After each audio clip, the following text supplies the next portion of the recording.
کیا اس پہ زیادہ بات کرنا ممنوع ہے کہ روح ایگزیکٹلی ہے کیا؟ بسم اللہ الرحمن الرحیم. دیکھیں، روح کے بارے میں جو اللہ کریم نے قرآن حکیم کے اندر ایک بات ارشاد فرمائی، اس سے لگتا ہے کہ عام طور پہ لوگوں نے سمجھا کہ اس کے بارے میں زیادہ علم نہیں دیا گیا اور اس کے بارے میں زیادہ گفتگو بھی نہیں کی جانی چاہیے، کیونکہ وہاں پہ بھی یہ سوال ہے یسألونک عن الروح، کہ آپ سے روح کے بارے میں سوال کرتے ہیں، اور آپ ان کو فرما دیجیے کہ وما اوتیتم من العلم الا قلیلا، کہ آپ کو بہت تھوڑا علم دیا گیا ہے. ٹھیک ہے.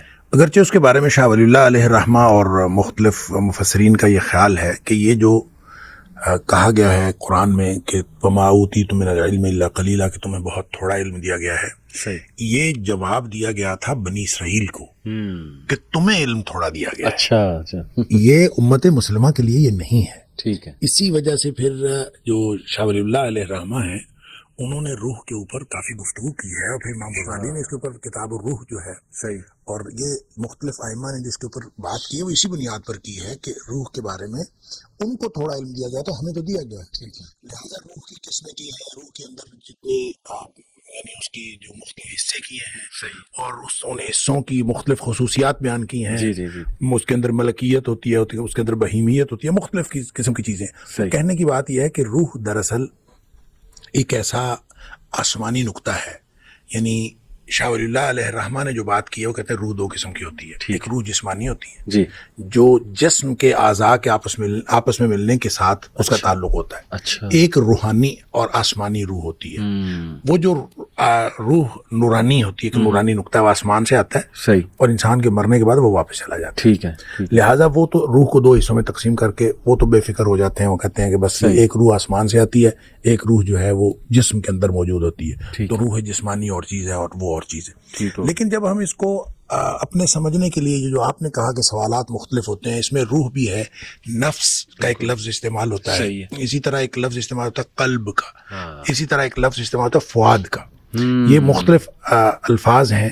تو فؤاد ہم عام طور پہ اس کا معنی دل کرتے ہیں، اسی طرح قلب کا معنی بھی دل کیا جاتا ہے.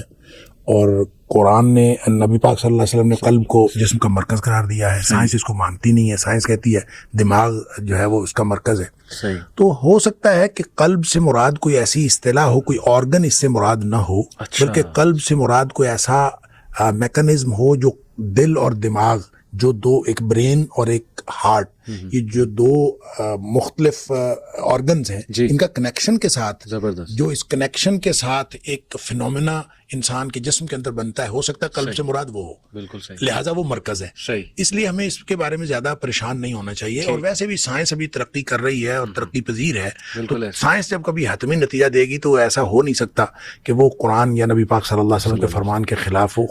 اور یہ بات جو قرآن نے کہی تھی کہ سنریہم آیاتنا فی الآفاق وفی انفسہم، ہم ان قریب دکھاتے رہیں گے ان کو، یہ پے در پے ان کو نشانیاں ملتی رہیں گی، حتیٰ یتبین لہم انہ الحق، یہاں تک کہ ان کے اوپر یہ ثابت ہو جائے گا کہ قرآن ہی حق ہے. لہٰذا روح کے بارے میں ہمیں یہ کہنا کہ اس کے بارے میں گفتگو نہیں کرنی چاہیے، یہ میرا خیال ہے درست نہیں ہے. لیکن یہ بات ضرور کرنی چاہیے کہ روح ایک ایسی چیز ہے جس کی حقیقت کو لوگ سمجھ نہیں سکتے. مطلب جب آپ کے جسم میں جان نکل جاتی ہے، نفس عام طور پہ جان کو کہا جاتا ہے، تو جان نکل جاتی ہے، کیا نفس اور روح ایک چیز ہے؟ اس کے بارے میں بھی بحث ہے. لہٰذا آپ بحث جتنی مرضی کرتے جائیں، بات یہ ہے کہ ظاہری نظر آنے والے جسم کے علاوہ یہ کوئی ایک ایسی اینٹیٹی ہے انسان کے جسم کے اندر جو اللہ کریم نے اس کے اندر ڈالی ہے، اور جو قرآن نے کہا کہ وَنَفْسٍ وَمَا سَوَّاهَا فَأَلْهَمَهَا فُجُورَهَا وَتَقْوَاهَا، کہ ہم نے اس کو جب بنایا تو اس کے اندر دو قسم کے جو الہامات کر دیے، تقوی کا بھی، نیکی کا بھی، اور فجور کا بھی،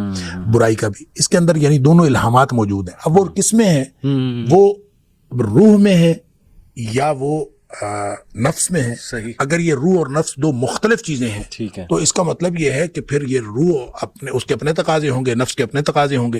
تو ایسا نہیں ہے. میرا خیال ہے یہ ایک ہی چیز ہے، ایک اینٹیٹی کے مختلف نام ہے یا مختلف قسم کی اس کی فنکشننگ ہے جس کی وجہ سے اس کے مختلف جگہ پہ مختلف نام ہے. لیکن ظاہری جسم جس کو ہم دیکھتے ہیں، اس کے علاوہ ایک ایسا انسان کے جسم کے اندر ایک ایسا حصہ ہے جو نظر نہیں آتا، اور نظر نہ آنے کی وجہ سے مغرب اس کے اوپر یقین نہیں کرتا. لہذا وہ جو سپرٹ جس کو ہم کہتے ہیں کہ ایک سپرٹ یا ایک سول ہے، اس کو وہ انکار کرتے ہیں. اس کے انکار کا نقصان یہ ہوا ہے کہ جسم کے تقاضے تو ملحوظ رکھے گئے ہیں, روح کے تقاضے ملحوظ نہیں رکھے گئے. صحیح. اور اس کا نقصان یہ بھی ہوا ہے کہ پورا کا پورا جو ہمیں علمی ذخیرہ ملتا ہے مغرب سے, وہ سارے کا سارا جسم کے تقاضوں کو پورا کرنے کے لیے ہے, اور روح کا تقاضا جو ہے اس کے اندر مفقود ہے. لہٰذا آپ یوں کہہ سکتے ہیں کہ آدھی انسانیت وہ پردہ اخفاء میں رہتی ہے اگر آپ روح کے بارے میں بات نہ کریں, اور اسی طرح سے آدھی انسانیت کے تقاضے پورے نہیں ہوتے. جس طرح جسم کو غذا کی ضرورت ہے, اسی طرح روح کو غذا کی ضرورت ہے. تو روح کی غذا جو ہے وہی بتائے گا جس نے روح کے بارے میں پتہ بتایا, اور روح کے بارے میں بتایا جس نے. صرف اس وجہ سے تو ہم کسی چیز کا انکار نہیں کر سکتے کہ ہمیں نظر نہیں آتی. بہت ساری چیزیں ہیں جو نظر نہیں آتی, وہ ہے. لہٰذا روح ہمیں نظر تو نہیں آتی لیکن وہ ہے, اور اس کا ایک تقاضا ہے. اور اگر روح کے تقاضے اسی بنیاد پر سارے کے سارے وہ یوں کہہ لیجئے کہ نظر انداز کر دیے گئے ہیں, اور صرف جسمانی تقاضے. اور وہ جو اقبال نے کہا تھا کہ شاخ نازک پہ جو آشیانہ بنے گا ناپائیدار ہوگا, تو وہ جو شاخ نازک ہے وہ ہے ہی صرف یہ کہ جسمانی مقاصد سامنے ہیں اور روحانی مقاصد موجود نہیں ہیں. لہٰذا اس بحث سے اصل میں جو نتیجہ نکلتا ہے وہ یہ کہ جب ہم ہر نظر نہ آنے والی چیز کا انکار کرتے ہیں تو آدھی انسانیت کے تقاضے وہ پس پشت چلے جاتے ہیں اور پس پردہ چلے جاتے ہیں, اور آدھی انسانیت کو آپ جسمانی طور پر جتنا مرضی کرتے رہیں. لہٰذا میرا خیال یہ ہے کہ جو روح موجود ہے اس کا اقرار بھی کرنا چاہیے اور اس کے تقاضوں کا خیال بھی کرنا چاہیے. اور لوگوں کا یہ جو سوال ہے یہ سوال درست نہیں ہے کہ اگر ہر نظر نہ آنے والی چیز کا انکار کر دیں گے تو پھر بہت ساری چیزیں ہیں جس سے ہم محروم رہ جائیں گے. جو آپ بات کہہ رہے ہیں دیکھیں بالکل ٹوٹلی اس سے بھی یہ چیز میچ ہو رہی ہے.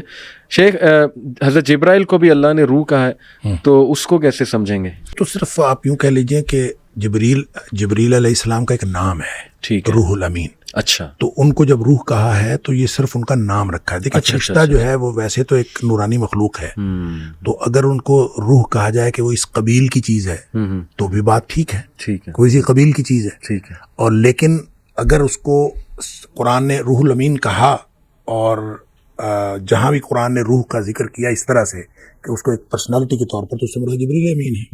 لہٰذا وہاں پر روح اس کا ترجمہ یہ نہیں کر سکتے کہ ارواح ہے. صحیح. تو قرآن نے جب اسپیسیفکلی جبریل علیہ السلام کے لیے ایک نام لفظ استعمال کر دیا, تو اب بات یہ ہے کہ اگر وہ عالم ارواح کی قسم سے ہے, صحیح, تو فرشتے نورانی مخلوق ہیں, روح نورانی نقطہ ہے, وہ ایکسٹرنل وجود ہے, وہ انسان کے اندر انگرینڈ کیا گیا ہے. صحیح ہے. تو اس طرح بھی ٹھیک ہے. اور اگر صرف کہیں کہ جبریل علیہ السلام کا نام ہے تو بھی ٹھیک ہے. بالکل ٹھیک.